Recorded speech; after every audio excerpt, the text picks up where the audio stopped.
Go. I'm Jake Aiken from South City High School, and we're interviewing Mike Furlich. I want to thank you for your service, and thank you for whatever you've done, all you've done. I am Stephen Bigelow. I'm also from South City High School. I would like to thank you for your service and everything that you did for our country.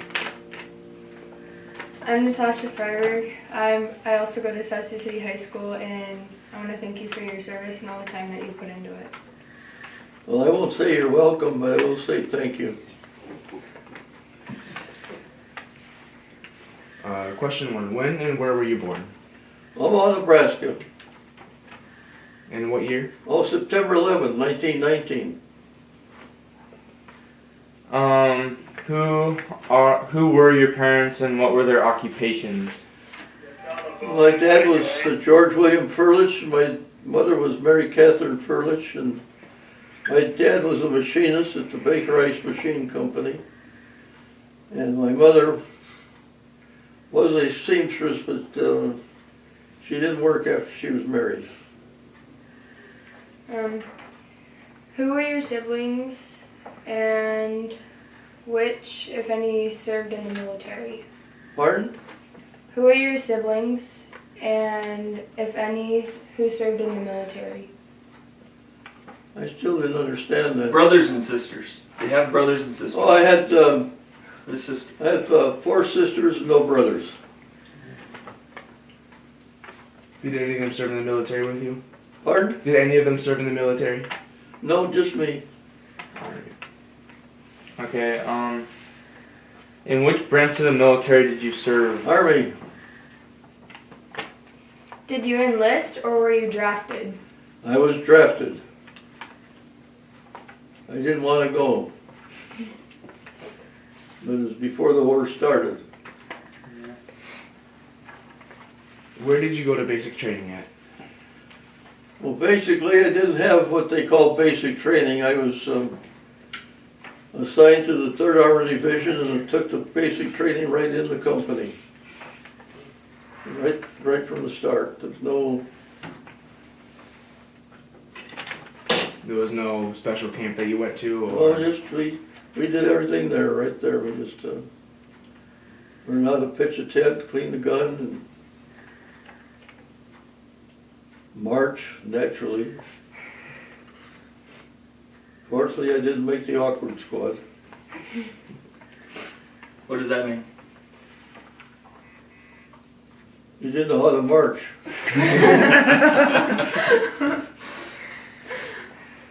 Did you adapt to the military life and very well? I adapted. I made up my mind that as long as I'm being there, I'm going to do what I can have to do. And I fooled around with radios as a kid, and I just tried to get in the radio, and I flunked their aptitude test, but so many flunked out they decided to try me anyway, so I got in there and I passed it, and I did okay.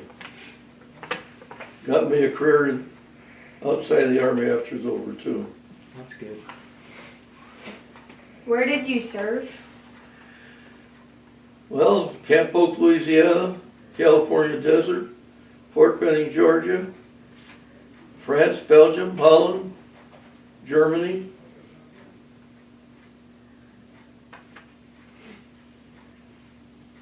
What are some memories that you had overseas? Pardon? What were some memories that you had when you were over in Europe? Memories. Memory? Memories from your service in Europe. Oh, a lot of memories. Just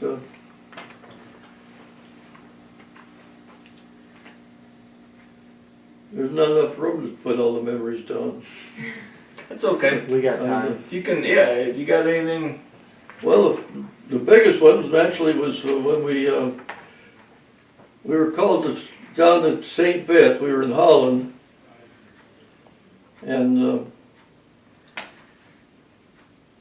we were ordered to go. We didn't know where we were going.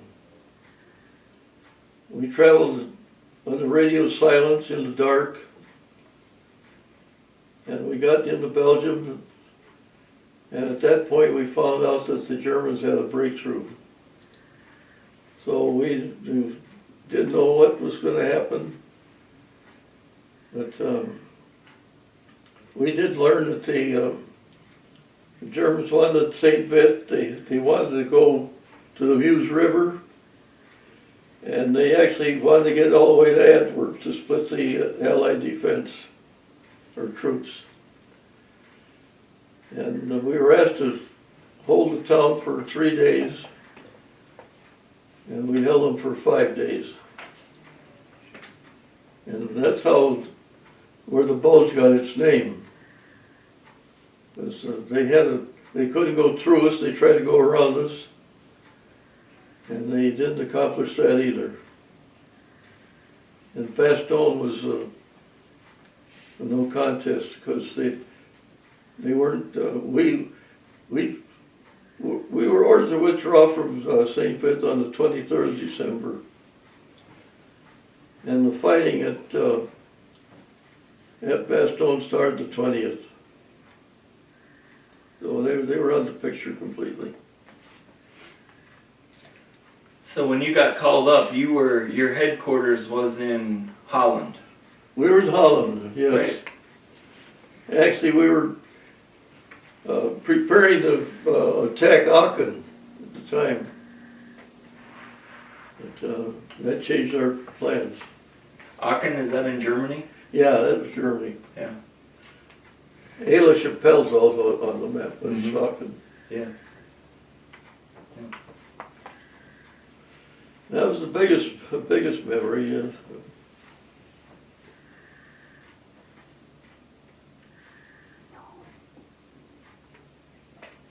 But you mentioned you met General Patton. That's got to be a memory. Yeah, I was reminded of his birthday the other day by somebody down front there. And told me he was my friend. I said, oh, well, anyway, it was after we captured and liberated Verdun. We ran out of gasoline there. And our colonel was designated a task force commander to attack, to get to the, actually to get to Metz.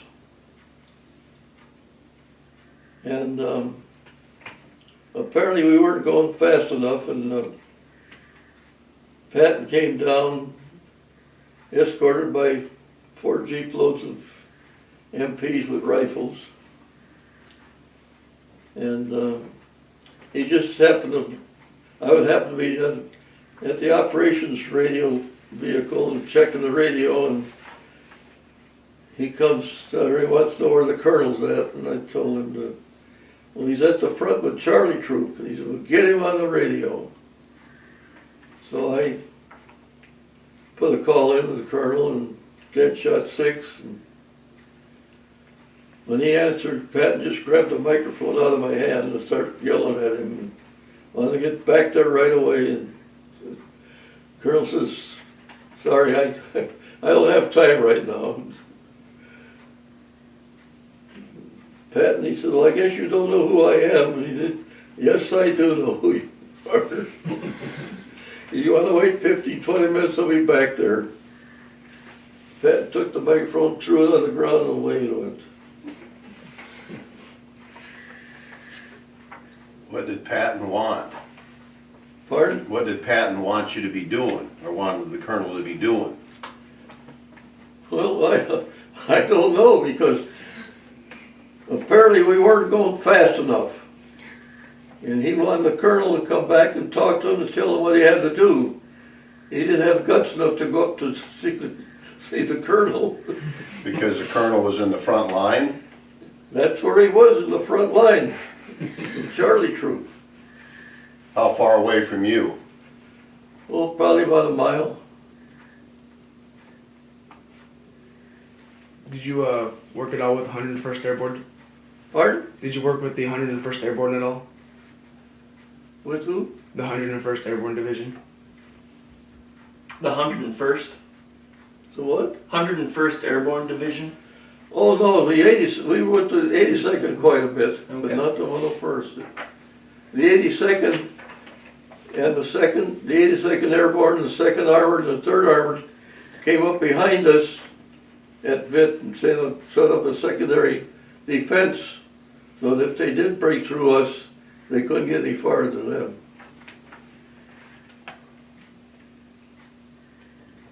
At St. Vith, were you guys well supplied? Pardon? Were you guys at St. Vith, were you well supplied? Well, yeah, we were pretty well supplied. It was hard. They had trouble getting through to get the supplies, but they got them for us, and we had plenty of rations, and we were running short of artillery. But I think we had plenty of regular ammunition, but I don't recall anybody really running out. And it was not just our division. There was the Combat Command B of the 9th Armored, and a regimental combat team from the 28th Division, and what was left of the 106th Division, the 424th Regiment, and then several company-sized units and stragglers.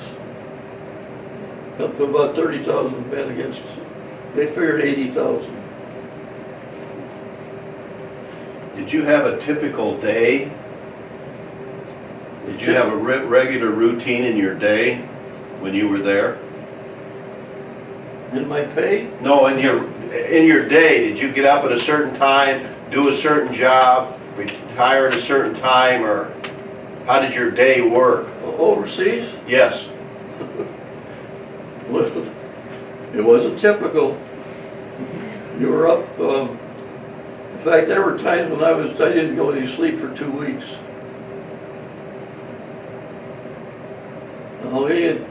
When the radios were down, the colonel wanted telephones. Well, we were not authorized telephones. So we had to beg, borrow, and steal wire telephones and switchboards to help the colonel. And so when the radios were down, I and the message center chief and the 2 radio repairmen was the wire crew. There wasn't any sleep. We were up during those 5 days. We didn't sleep, period. None of us. So how did you stay in touch with your family and friends back home? Pardon? How did you stay in touch with your family and friends? How did I get back home? Or how did you stay in touch? Like, how did you communicate with them? If you Oh, didn't I have wrote phones? letters.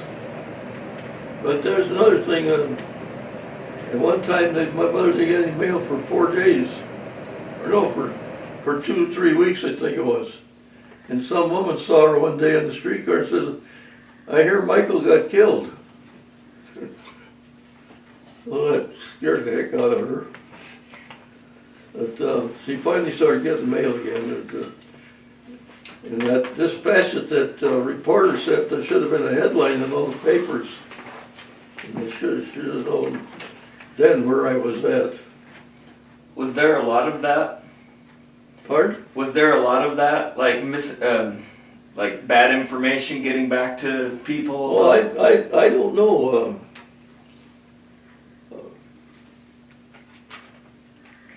I really don't know. I just, Yeah. in fact, I didn't even know we had a reporter around. Yeah. But if that thing went out, that should have been, I'm not sure whether it ever was. I was going to do some research on that to see if it ever did show up on it. Sure. But if anything it should have been that, I'll tell you that. Yeah.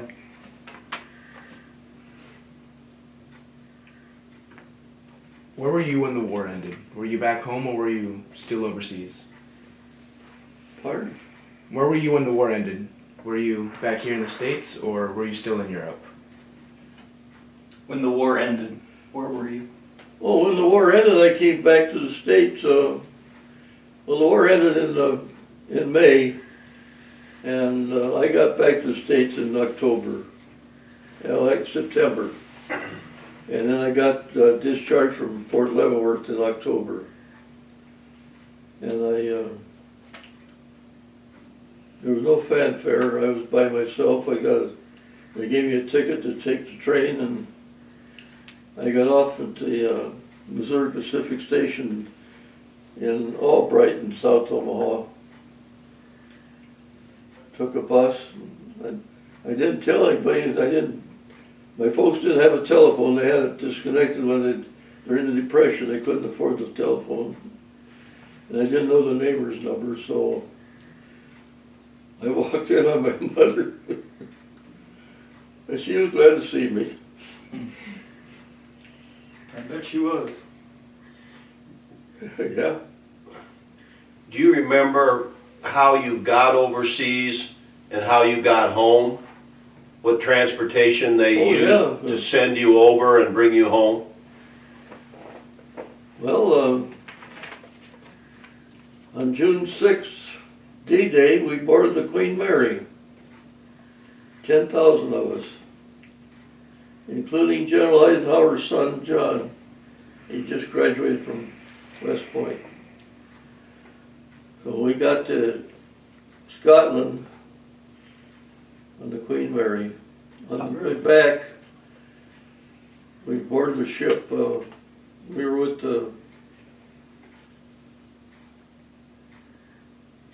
we weren't with our unit. We were just they just took us as stragglers, you might say. I think we were with the 8th Armored on the way back. I got seasick before we left port. How many days? Across it was 6 days, coming back it was 7 days. A smaller ship and slower boat, but well, I was sick both ways. How many people in a room? Oh, I haven't the foggiest idea. We were in bunks 3 high. And I don't know how many. I know I was in D deck. That's all I can remember. In a room this big, how many servicemen would have been in there? Oh, probably a dozen. Sleeping and Well, living? no, they just sleep there. You'd be out on deck otherwise, Okay. doing calisthenics and whatever else they wanted to do.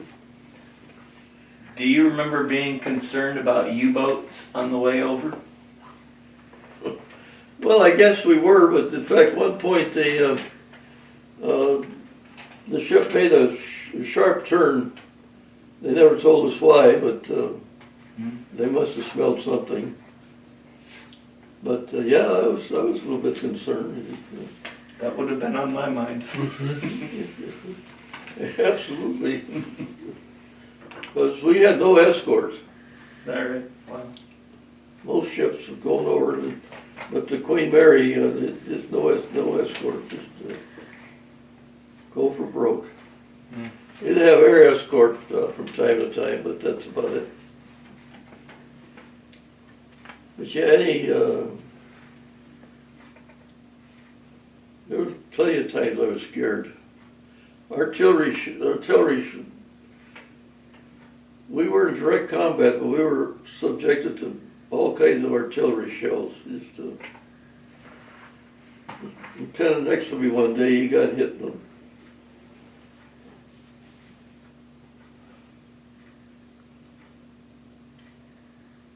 good thing I was to his left and to his rear, like I was supposed to be. Yeah, it was touch and go lots of times.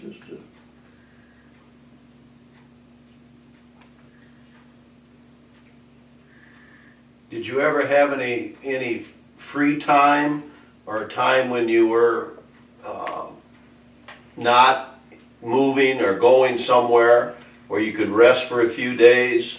Well, there were times like after the bullets, we pulled out for about a month for R&R, as rest and recuperation, but mostly for refitting, because we were down to almost zilch on people. When we went back into line after we got out of St. Vith, it took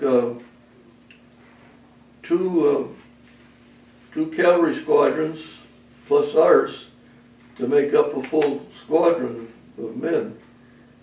And then after we retook St. Vith, and then they took us to this 4 weeks area, and yeah, we had some free time then, yeah. What kind of friendships and camaraderie did you form while serving? What time what? What type of friendships did you form overseas? Oh, well, Charlie Lefkowitz, the S3 sergeant, operations sergeant, and Salt Taffet, the troop clerk, and Ted Domansky, he was a friend ever since I went in, because he was with me when we were in the 83rd Recon. So, and a couple of officers, the colonel was a pretty good friend of mine. We got along real good. He got married in Omaha. He asked me one day where I came from. I said, Omaha. He started laughing. What's the matter? Well, that's where he got married. I said, what, you married the general's daughter? Anyway, and then another one was Lieutenant William Knowlton. And he was a real good friend. And he almost resigned. He was kind of ticked off at the colonel because he getting all the rotten details. And I would have him censor my letters, and he'd just say, seal it and I'll sign it. And he was kind of down one day, and I said, what's the matter, Lieutenant? He said, well, he started telling me about this, and I said, you're still young. I says, you'll get your chance. Well, about 2 weeks later, he was put in command of the Baker troop, and we were on our way up to northern Germany, and his troop was then attached to the 82nd Airborne, to Combat Command B. And then Combat Command B was attached to the 82nd Airborne. We got up to Holland, and his troop was assigned to go find the Russians, go through the German lines to find the Russians, bring them back to Ludwigslust. And he did. And he got a Silver Star and promoted to captain. Well, the next time I saw him was 40-some years later. I got on the elevator in the reunion, and I heard, Mike Furlich, I want to talk to you. He's in the back of the elevator. I said, okay, General, I'll talk to you. He was a general. He had been commander of the West Point. And he was a damn good friend.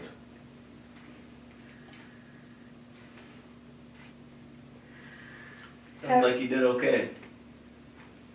I did all right. I was able to, with the knowledge I gained there, when I got in school, I was able to get a job, civilian job, and worked at it for 35 years, and they're paying me a pension for 36 years now. Oh, no complaints.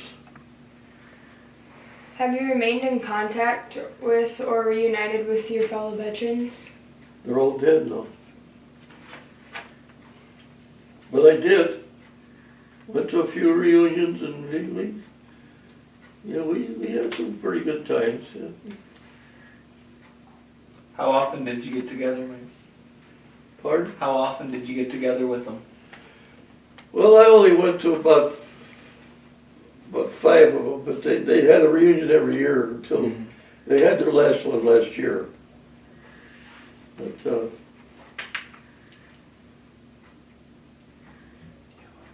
well, then Art Slade, our communication officer, I was pretty friendly with him also. He was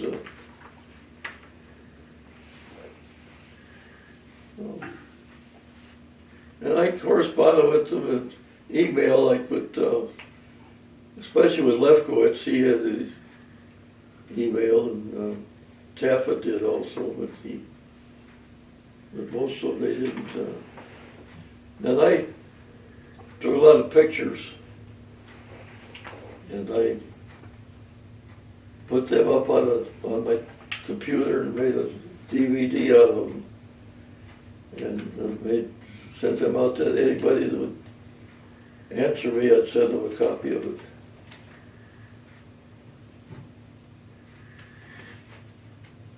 That's outstanding. Do you remember the day the war ended? Well, I don't know. It was May 8th, I think, something like that. I really don't remember the actual day. It was just a kind of a letdown, I guess. Just so he said it was over. It was just kind of heave a sigh of relief, I guess. But it wasn't like an announcement, it just was like, No, there wasn't any big announcement that I know of. We were up at the Baltic Sea, around Lubeck.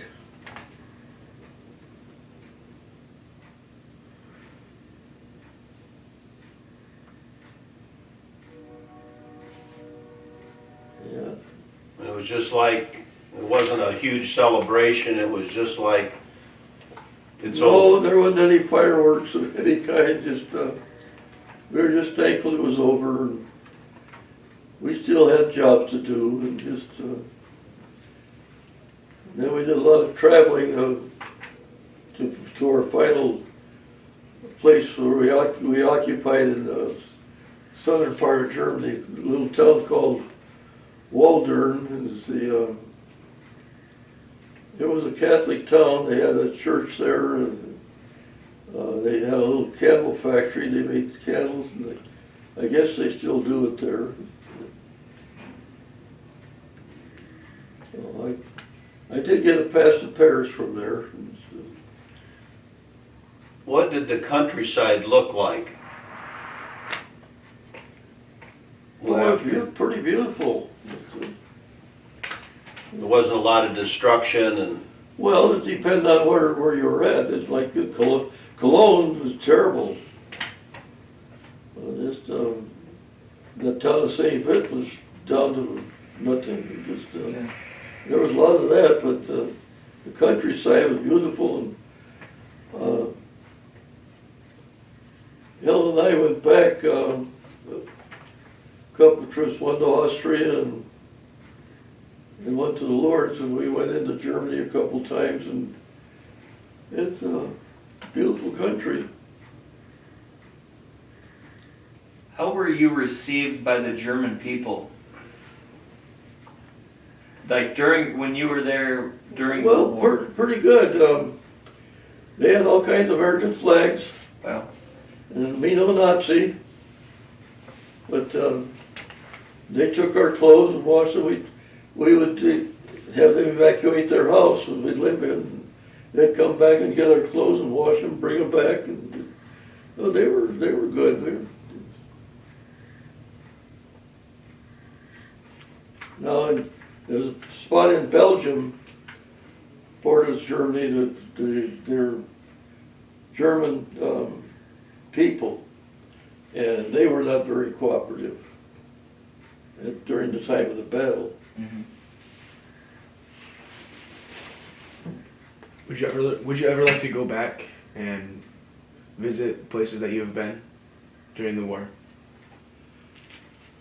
Not now. I'd like to have gone back about 20 years ago, but not now. I'm too old.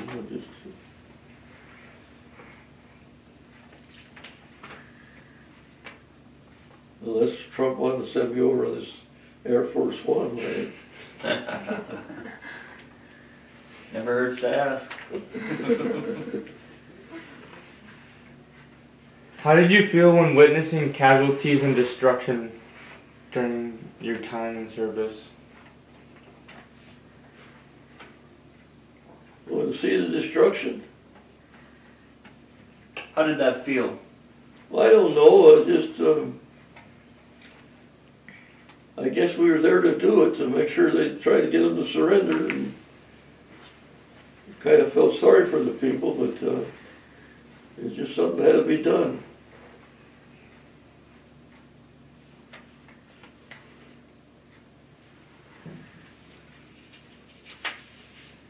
Did you adjust well to coming back to civilian life? Or was Pardon? it, did you adjust well to civilian life, or was it a little bit difficult Adjusted life? to the civilian life?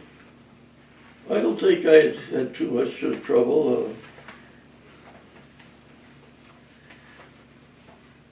I don't think, although I did have nightmares. My wife accused me of beating her up. But that lasted for quite a few years, but it finally got over that. When did you meet your wife?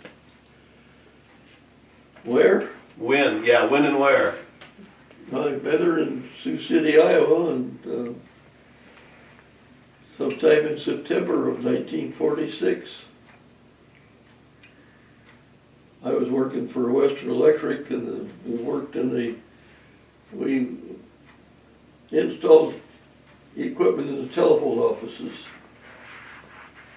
And she was a telephone operator, and I was going out to lunch this one day, and she was on her way to work, and she kind of caught my eye, and I thought, okay. So, happened to be in the bar a few weeks later, and her and one of her pals come in, and was talking to her a little bit. The rest is history. How long did you date? Oh, probably about a year. Oh, okay.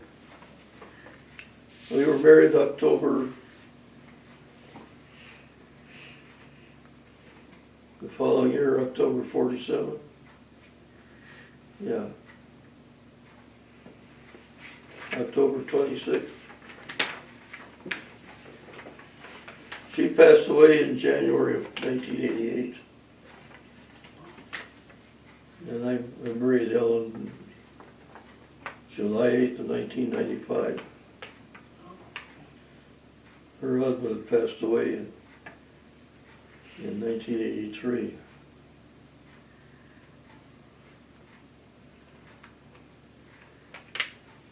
So I had two good wives. Like I say, no complaints.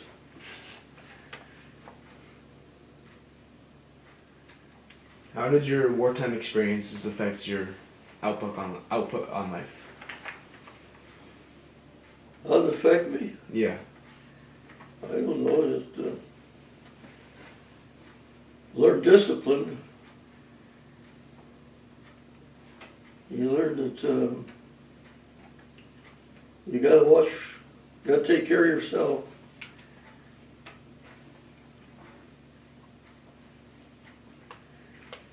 What are some life lessons you learned from military service? Pardon? What are some life lessons you've learned from military service? I don't know.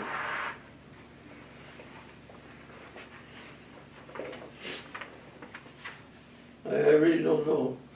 Anything that you did then carry over to the rest of your life? Any routines that you started when you were in the military that you still did, or maybe still do? Well, like shine my shoes? Yeah, maybe. No. Something like that. No, I don't know. I just, I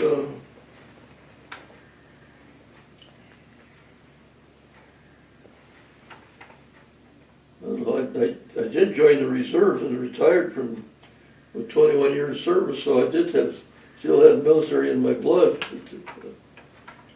How long were you in the reserves?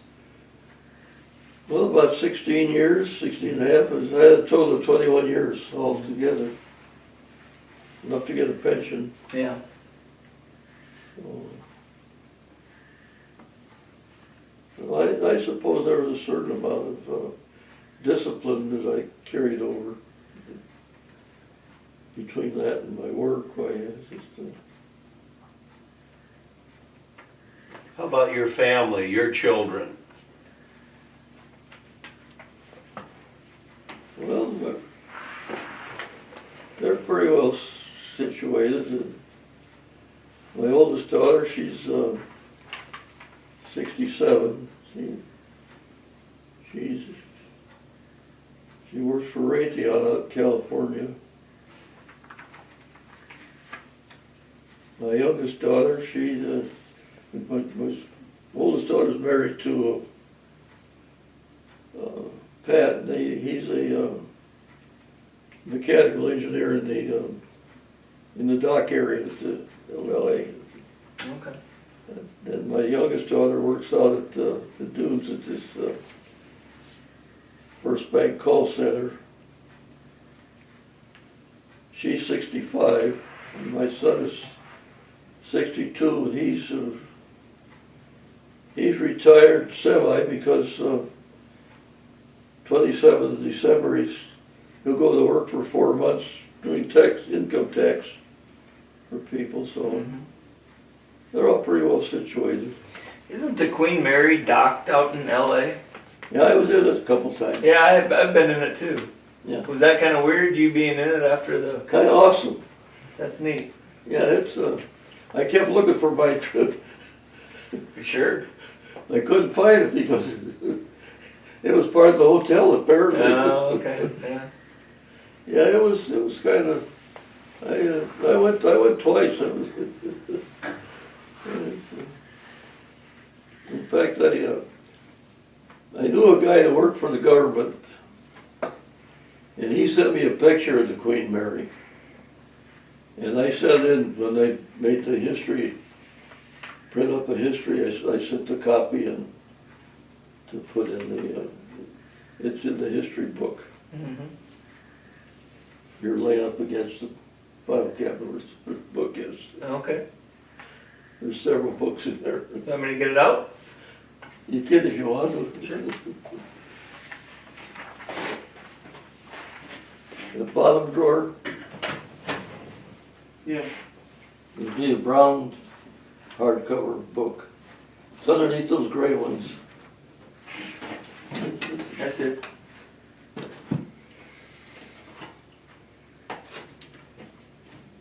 This what we're talking about? Yeah, that's it. It's heavy, isn't it? It is heavy. I don't know if I can find it or not.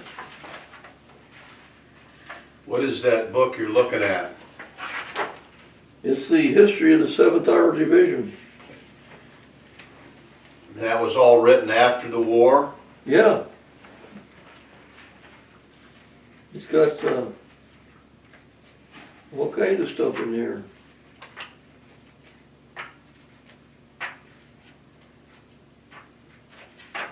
So it profiles a lot of guys in here. Are you in here? I'm in this book. You're in that book. Yeah. Okay. Those are the ones that was printed afterwards. I really can't find that picture now. But No, that's okay. anyway, it's you want to look at it? It's heavy. Is there something that you would like to say to people about your service and life in general, that maybe would be wisdom for these young people? Well, the only thing I can say is you just have to